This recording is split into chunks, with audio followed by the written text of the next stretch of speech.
The startup hired him, and within a week, the employee caused a loss of 2 lakh and said, bye-bye. Imagine a small startup office. The team is small, the trust is big. The founder wakes up in the morning and immediately checks orders, customer messages, and inventory updates, because every day is a day of survival. And on that very day, something is happening in the backend that no one has any idea about. A new employee, given the responsibility of customer service, is sitting quietly, opens the system, and creates a discount code that gives 100% off. Within the next few hours, that same code reaches his friends. Orders are placed, payment is zero, and sneakers worth 2 lakh are shipped without any money coming in. Then 7 days are completed, and the employee quits the job and leaves. The real suspense is this. The startup is not hurt by the theft of shoes. It is hurt by the trust on which early-stage companies stand. This incident is said to be linked to India's sneaker startup Gully Labs, which co-founder 𝐟𝐨𝐥𝐿 himself shared on X. According to him, a newly hired CS person generated 100% discount codes in the very first week, used them personally, and sent them to friends, resulting in nearly 2 lakh worth of orders being placed, and then quit within a week. That single post created chaos on the internet. Because this was not just a story of fraud, it was the reality of startup culture that people often ignore. Especially in early-stage startups where people come before process and trust comes before controls. Now look at this story from a human angle. When a founder hires someone, he is not just giving a salary, he is giving access. Access means permission to enter the system, permission to see customer data, permission to change discount rules, permission to intervene in order workflows. In big companies, these permissions are divided into layers. But in startups, there is often a everything fast mood. Work should be fast, replies should be fast, customers should be happy. And in that speed, one small looseness opens the door to a big loss. That is why 𝐟𝐨𝐿 later said that they are now implementing backend permissioning so that no one can misuse it in the future. Many people will say, 2 lakh is not such a big amount, the startup will move on. But the truth is, for an early stage brand, 2 lakh is not just money. It is inventory. It is cash flow. It is the marketing budget. It is the confidence for the next production batch. And an even bigger loss is that when your internal system gets hacked, you suddenly shift from a family-like team to enterprise-like security. A user on social media wrote almost the same thing, that the real loss is not the stolen shoes, but the trust that now breaks with every hiring. Now the question arises, how did this fraud even happen? Behind it is one word, unrestricted privileges.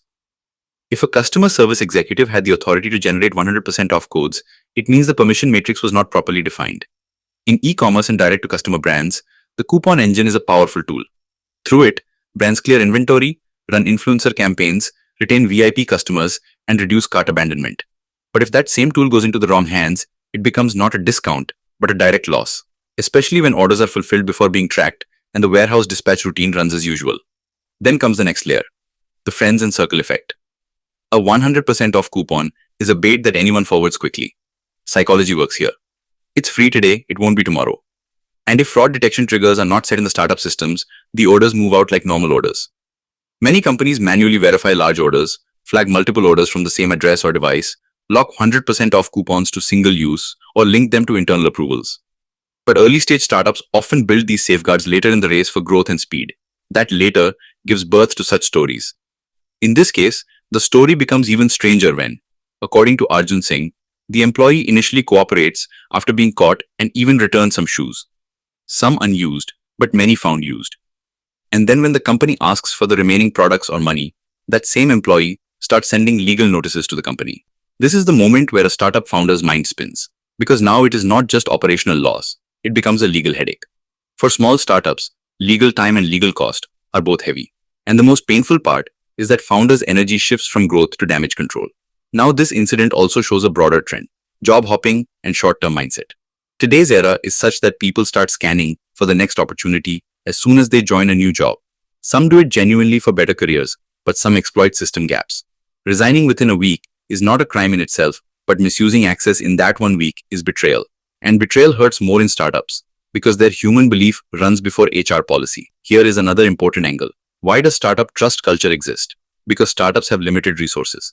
You cannot put 4 approvals on everything. You cannot stop every employee at every click. If you lock everything, work will slow down, customers will get upset, and competitors will move ahead. But on the other side, if you lock nothing, one bad actor can damage the entire system. This balance is the hardest. That's why mature startups adopt a trust but verify approach. Keep trust but verify as well. Now it is also important to understand Gully Labs to give context to the audience. It is a Delhi-based homegrown sneaker brand that builds products with a made-in-India identity and cultural storytelling. The company mentions on its site that the sneakers are handcrafted, and the co-founders are 𝐟𝐨𝐥𝐿 and 𝐼nImesh Mishra. In recent years, the brand has been in discussions, and according to Economic Times, the company has also raised capital through funding rounds. When a story of internal fraud goes viral with such a brand, people don't just see a scam, they question governance and control systems of the brand. Now the most uncomfortable question. Is the startup founder guilty?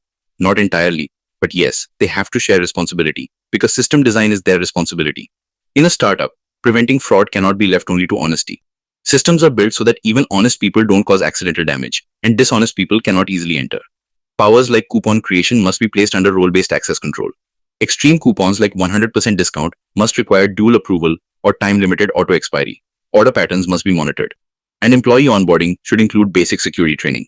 That data, discounts, refunds, vouchers, all of these are sensitive. But there is another side to this story, linked to Gen Z and hiring culture. Today's workforce is young, ambitious, and fluent with digital tools. That same fluency makes them productive, and with wrong intentions, dangerous. So startups must assume that anyone can understand our system. Security through obscurity does not work. Controls are required, and controls do not mean suspicion. They mean protection of the company and of genuine employees. Reactions on social media show the same.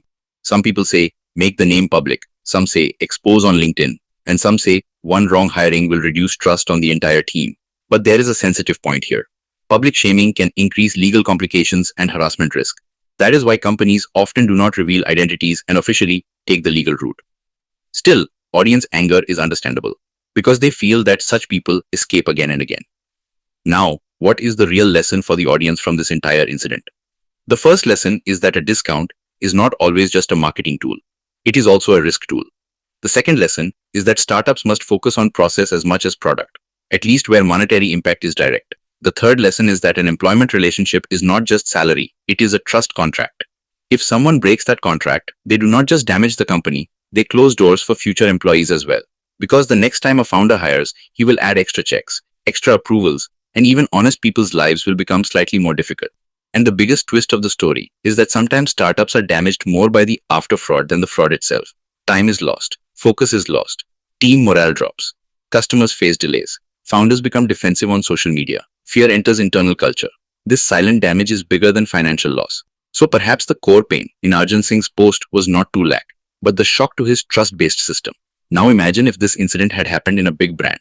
They would also face loss, but they would have audit teams, legal teams, insurance coverage, and layered processes that would not make it so easy for a single employee to generate a 100% off code. For startups, this is the challenge. They cannot afford enterprise-level security, but they face enterprise-level threats. Because in the digital world, an attacker does not see the size of the company, he sees the vulnerability. If this video has taught you something new, or if you feel this information should reach more people, don't forget to like and share the video. Your small share can become valuable and useful information for someone else. If you have any questions related to this topic, or if you would like to share your opinion with us, be sure to write in the comment box. We read every question and suggestion from you, because your feedback inspires us to create better content.